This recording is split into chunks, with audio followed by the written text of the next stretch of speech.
ठाणे महानगरपालिका क्षेत्रामध्ये 33 प्रभाग आहेत. त्यामध्ये 131 उमेदवार आपले नशीब आजमावणार आहेत. अनेकांना पक्षाकडून उमेदवारी अर्ज न दिल्यामुळे बंडखोरी करत अपक्ष उमेदवार म्हणून उभे राहिले आहेत. ठाण्यातील कासारवडवली, ओवळा, वाघबीळ, भाईंदरपाडा, नागला बंदर इत्यादी भागात घोडबंदर पट्ट्यामध्ये प्रभाग क्रमांक 1D मधून शिवसेना महायुतीचे उमेदवार सिद्धार्थ दिलीप ओवळेकर हे उभे आहेत. त्यांच्यासमोरच शिवसेनेतून उमेदवारी न दिल्यामुळे बंडखोर अपक्ष उमेदवार रवी घरत निवडणुकीच्या रिंगणामध्ये नारळ चिन्ह घेऊन उभे आहेत. त्यामुळे प्रभाग क्रमांक 1D मध्ये शिवसेना व अपक्ष अशी काटेकी टक्कर आपापसात दिसून येणार आहे. माजी नगरसेवक सिद्धार्थ ओवळेकर यांनी कोणत्याही प्रकारचा विकास कासारवडवली आणि इतर गावांमध्ये केला नसल्याचा आरोप अपक्ष उमेदवार रवी घरत यांनी केला आहे. तर आम्ही कामातून उत्तर देतो असं मत सिद्धार्थ ओवळेकर यांनी मांडलं आहे.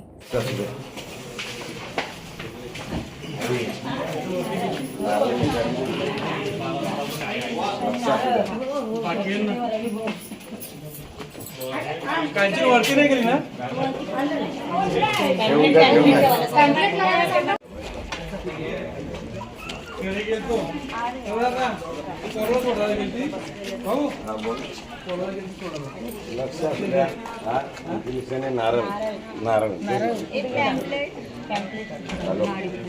साहेब कसं आहे की गेल्या 9 वर्षामध्ये आम्ही जे काय केलं ते लोकांसमोर आहे. मी माझ्याकडे मानपाडा प्रभाग समितीचा सभापती म्हणून होतो. तिकडे इंजिनियरपासून ठेकेदाराला विचारला सिद्धार्थ ओवळेकर किती स्वच्छ आणि प्रामाणिक आहे, तर साधारण सर्व इंजिनियर किंवा ठेकेदार जे असतील त्याचं उत्तर देतील. त्या व्यतिरिक्त माझ्या घरावर रस्ता तो अजूनही आहे, माझ्या मंदिरावर रस्ता नाही. त्या व्यतिरिक्त झालं तर सगळ्यांनी त्यांची इच्छा व्यक्त करावी. ही लोकशाही आहे. काम बोलत आहे. माझं नाव हे माझ्या कामाने झालेलं आहे आणि काम बोलत आहे. बाकी सगळ्यांनी साम दाम दंड जे आहे ते वापरावे. मी माझ्या कामावर निवडून येईल असा मला विश्वास आहे आणि माझा जनतेचा माझ्यावर विश्वास आहे. आणि येणाऱ्या काळात शिवसेना भाजप युती निवडून येईल असा मी विश्वास तुम्हाला देतो. अफवा आहेत. सगळ्या प्रकारचा प्रयत्न लोकांनी करावे. जे काय 8 उमेदवार आहेत त्यांनी करावे.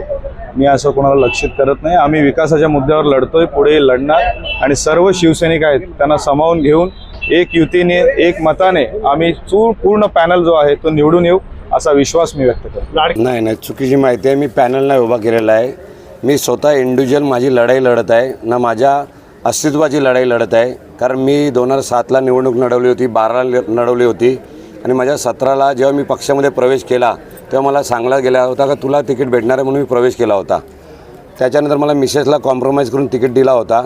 तो मी कॉम्प्रोमाइज करून तिकीट गेला. त्याच्यानंतर मला शब्द दिला होता का पुढचा नगरसेवक तू.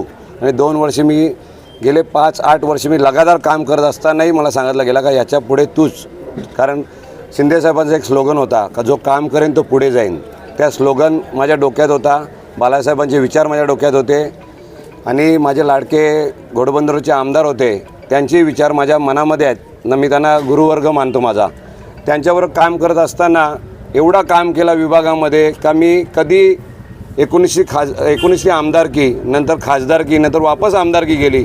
असे 8 वर्षाचा प्रवास करत असताना 40 याद्या बघत असताना जनतेने एवढा प्रतिसाद मला दिला. जनतेच्या रोजच्या टचमध्ये राहणं, ऑफिसमध्ये भेटणं, त्यांचे विषय सोडवणं आणि मला जनतेने कौल दिलेला आहे का दादा तुझ्यावर अन्याय होतो, हा अन्याय किती तू झेलणार.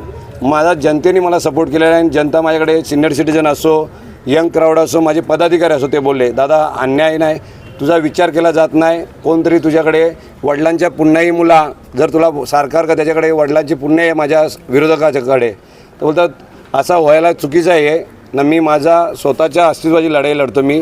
कारण मी जनतेची सेवा केलेली आहे आणि मी कामं केली आहेत. त्याच्यासाठी मी निवडणुकीला उभं राहिलो. जो तुम्ही प्रश्न विचारला का अशी बंडखोरी झाल्यानंतर गेल्या टायमाला मर्डर झाला, हे झाला ते झाला. बघा देवानी जो दिलेला आयुष्य आहे, देवानी हा श्रीफल दिला आहे मला आणि त्याच्यामध्ये मला गणपती बाप्पा दिला आहे. माझा जेवढं आयुष्य असेल तेवढाच माझं आयुष्य मी जगणार आहे. आणि मला जो मारणारा असेल किंवा हे काय झाला असेल ठाण्यात याच्या टायमाला, माझं एकच सांगणं आहे.